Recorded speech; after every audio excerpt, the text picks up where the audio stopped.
MP with Simi channel में आप सभी का बहुत बहुत स्वागत है। जैसे कि हम अपने केस स्टडीज़ के टॉपिक को कंप्लीट करते जा रहे थे, हमारी नेक्स्ट केस स्टडी है चेरनोबिल परमाणु संयंत्र त्रासदी 1987, जो कि हमारे एग्जाम पॉइंट ऑफ व्यू से बहुत बहुत इंपॉर्टेंट है। और यदि एग्जाम में आए या ना आए, लेकिन आपको इस घटना के बारे में जानकारी होना बहुत ज़रूरी है, क्योंकि यह सबसे बड़ी परमाणु त्रासदी के रूप में जानी जाती है जो अब तक हुई है। तो चलिए हम देख लेते हैं चेरनोबिल परमाणु संयंत्र त्रासदी 1986। तो इसके बारे में आपको ये जानकारी होनी चाहिए कि यह घटना कब घटित हुई, किन कारणों से चेरनोबिल परमाणु संयंत्र घटना को अंजाम दिया गया और क्या कारण इसके पीछे उत्तरदायी थे। चलिए स्टार्ट करते हैं। चेरनोबिल परमाणु संयंत्र त्रासदी 1986 में घटित हुई थी। ये डेट आपको याद होना चाहिए। इसकी प्रस्तावना देख लेते हैं।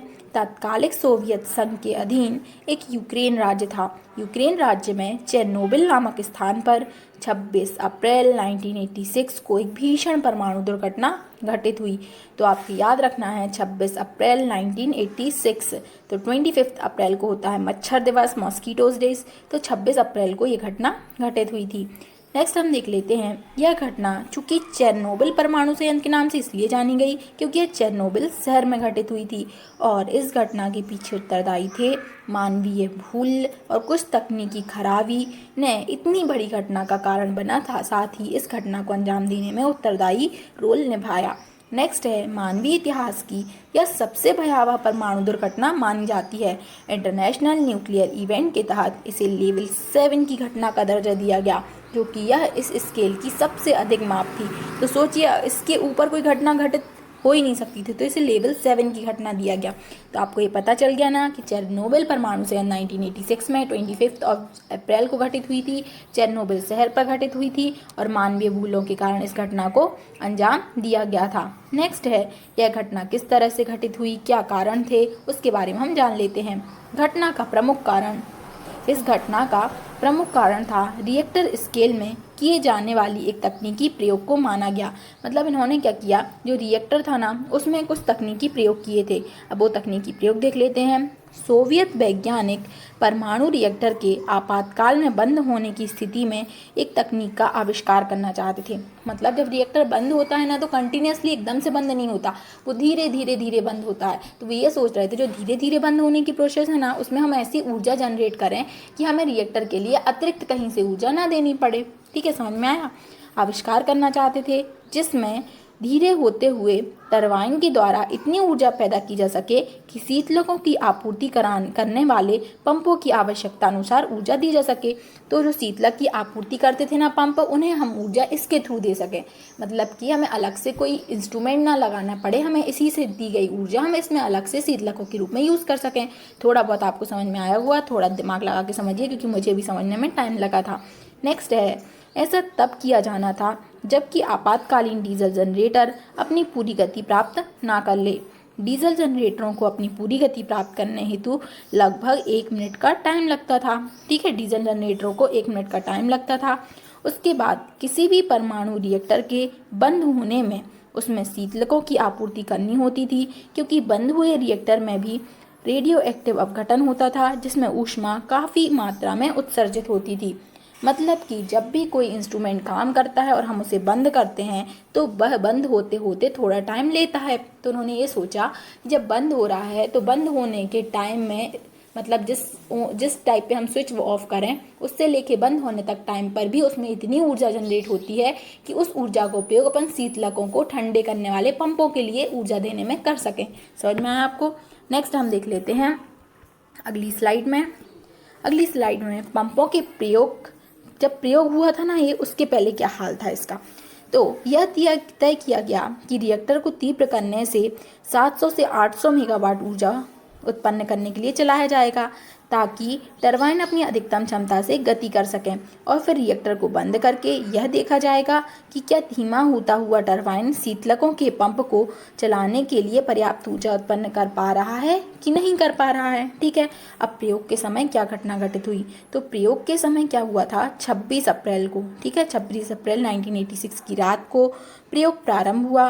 वैज्ञानिकों ने रिएक्टर नंबर 4 को चालू कर टरबाइन को अधिकतम गति तक पहुंचा दिया।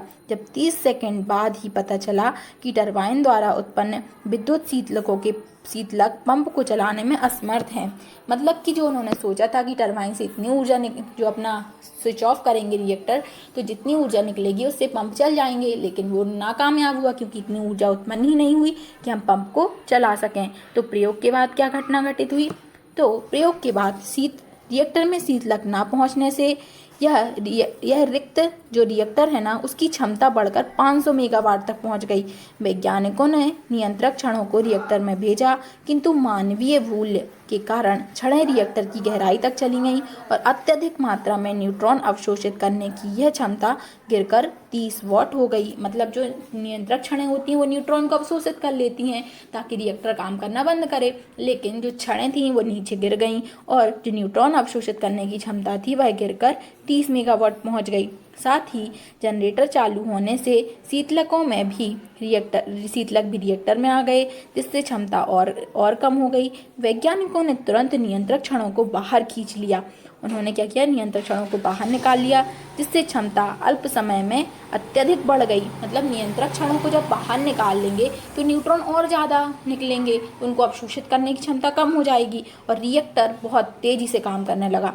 अत्यधिक मात्रा में भाप निर्मित हुई, जिससे नियंत्रक क्षणों का मार्ग अवरुद्ध हो गया। अब भाप से रिएक्टर की 2000 टन भारी स्टील की छड़ उड़ गई। 2000 टन बहुत बड़ा, बहुत ज़्यादा वेट होता है तथा इसमें ईंधन छड़ में दरार में आ गया और श्रृंखला अभिक्रिया अनियंत्रित हो गई। मतलब न्यूट्रॉन बहुत अधिक मात्रा में उत्सर्जित होने लगे।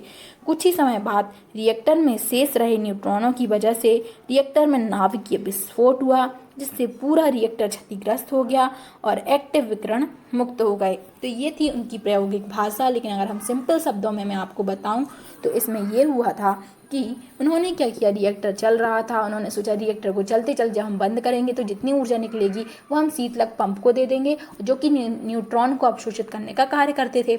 लेकिन उतनी ऊर्जा उत्सर्जित नहीं हुई, शीतलक पंप को उतनी ऊर्जा मिली नहीं कि वह न्यूट्रॉन को अवशोषित कर सके। जो अपन ने जो क्षणें दी थी अवशोषित करने के लिए वो क्षणें भी उसमें गिर गईं, तो उसके लिए क्षणों को बाहर निकालना पड़ा। अभिक्रिया बहुत तेजी से घटित हुई, इसके चलते न्यूट्रॉन बहुत अधिक मात्रा में उत्सर्जन हुए। तो 2000 टन की जो उसके ऊपर कवर का ढक्कन लगा था वह उड़ गया और इतनी अधिक मात्रा में ऊर्जा उत्सर्जित हुई कि उसका जो पंप था ना वह पूरी तरह से विस्फोट हो गया और रिएक्टर पूरी तरह से क्षतिग्रस्त हो। इतनी बड़ी रिएक्टर घटना का आगे क्या प्रभाव हुआ, चलिए हम देख लेते हैं।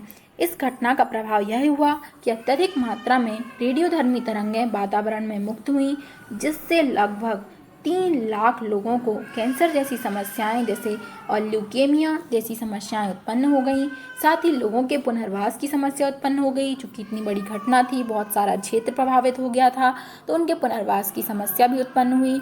कई वर्षों तक पीढ़ी दर पीढ़ी म्यूटेशन के कारण बच्चे विकृत मानसिकता के साथ पैदा हुए, क्योंकि जब भी न्यूट्रॉन रिएक्टर होते हैं उनके थ्रू जब कोई विस्फोट होता है तो उसका प्रभाव बहुत कई पीढ़ियों तक रहता है। साथ ही विकिरण के कारण पेयजल दूषित हो गया। रेडियोधर्मी विकिरणों का प्रभाव 2500 किलोमीटर दूर स्वीडन तक देखने को मिला था। तो इस तरह आप देख सकते हैं कि इस दुर्घटना का प्रभाव अत्यंत घातक था। अब हम देख लेते हैं इस दुर्घटना के प्रबंधन हेतु आगे क्या किया गया। तो दुर्घटना प्रबंधन के लिए बहुत से वैज्ञानिकों की टीम को रेडियोधर्मी विकिरणों की तीव्रता का स्तर जानने तथा उसे नष्ट करने के लिए भेजा गया। सीमेंट व स्टील से उस रिएक्टर को ढका गया ताकि उससे जो भी पदार्थ हैं वो आगे और उत्सर्जित ना हो। पीड़ितों को बेहतर स्वास्थ्य सुविधाएं उपलब्ध कराई गईं। इस दुर्घटना के बाद यह तय हुआ कि किसी भी रिएक्टर को अंतर्राष्ट्रीय परमाणु ऊर्जा आयोग के दिशा निर्देशों और तकनीकों का प्रयोग करके ही बनाया जाएगा। तो दुर्घटना प्रबंधन हेतु सीमेंट स्टील से रिएक्टर को ढक दिया गया, पीड़ितों को बेहतर स्वास्थ्य सुविधाएं दी गईं और इसके लिए एक रिएक्टर के लिए अंतर्राष्ट्रीय परमाणु ऊर्जा आयोग बनाया गया, जिसके दिशा निर्देशों के द्वारा ही रिएक्टर की स्थापना का उद्देश्य रखा गया। नेक्स्ट है भविष्य के लिए इसके प्रति क्या कदम उठाए गए। तो भविष्य में इसके लिए यह कदम उठाए गए कि इस तरह के विस्फोटों के कारण रिएक्टर को अत्यधिक पुराना ना होने दिया जाए, ताकि अत्यधिक पुराना रिएक्टर कहीं से भी लीक हो सकता है, जिसका कारण बना था भोपाल गैस त्रासदी। नेक्स्ट है, न्यूट्रॉन अवशोषक छड़ों को पूर्णतः भीतर प्रविष्ट कराने के लिए 30 सेकंड का समय लगता था, जो कि किसी भी रिएक्टर के लिए काफ़ी ज़्यादा समय होता था। वैज्ञानिकों की शिफ्ट परिवर्तित होनी चाहिए, जिसके कारण यह प्रयोग कम अनुभवी वैज्ञानिकों के द्वारा करना पड़ा। तो अगर वैज्ञानिक बहुत अधिक मात्रा में होते तो वह हर एक मूवमेंट पर ध्यान देते, जो कि न्यूट्रॉनों को 30 सेकंड से अधिक का समय लग रहा था, जो कि गलत था इस रिएक्टर के लिए। अंत में हम यह देखेंगे कि भविष्य में ऐसी दुर्घटना ना हो, इसके लिए उच्च तकनीकी बेहतर प्रबंधन के साथ साथ IAEA के अंतर्राष्ट्रीय संगठनों के नियमों का पूर्णता से पालन किया जाना चाहिए। तब आपको पता चला कि चेरनोबिल परमाणु संयंत्र त्रासदी 1986 किस तरह घटित हुई। इसमें वैज्ञानिकों की भी भूल थी, कुछ तकनीकी कारण भी प्रभावित थे, और इस प्रयोग को उनको करने से पहले उन्हें छोटे रिएक्टर में इसके लिए काम करना चाहिए था। मेरा पॉइंट ऑफ व्यू ये है। Thanks for watching. बने रहिए अपना MP विद सिमी चैनल के साथ। और अभी गणेश उत्सव चल रहा है, साथ ही 10 लक्षण पर्व भी चल रहे हैं, तो उन्हें अपनी फैमिली के साथ बहुत अच्छे से एंजॉय कीजिए। Thanks for watching.